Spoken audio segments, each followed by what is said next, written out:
Hello guys, welcome back to RG Coding Tips. Nahandagi akoina Python programming gi course asi haukhruba matungda Python gi topics mayam ama akoina nainakre.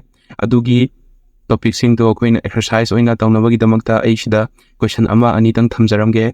Mayam sigi question sing si solve tawraga comment haibiramu. Mamangda atopa video sing tasu question hapkhibani. Adugi question sing adu solve tawbiba ngamra yengbiyu. Aduga comment haibiramu. Karigumba asoiba yauragadi akoi puna check tawminasi.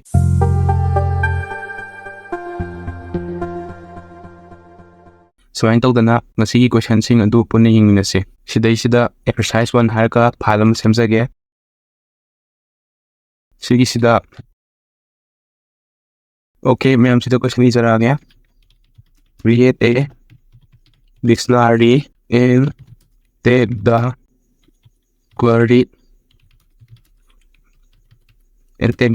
from the user as input. Habadi ngasagi ko na thiga daru wahido user dagi input na hello ko aduga and return the meaning of that over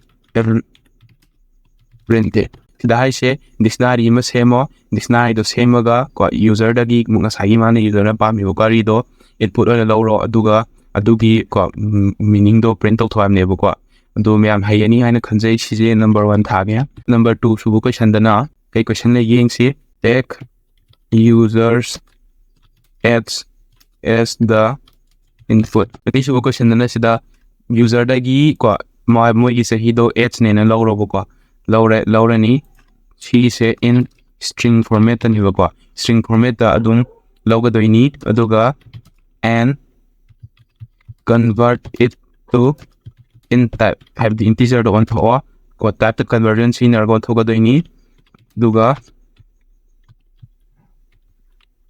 calculate ko when the user is going to become 50 years old.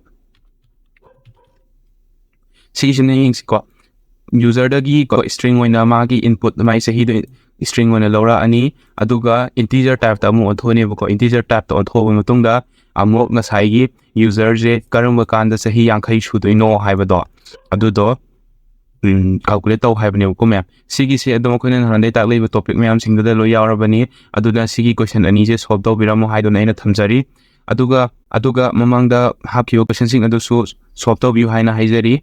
So I told the video si matang try the thank you and goodbye.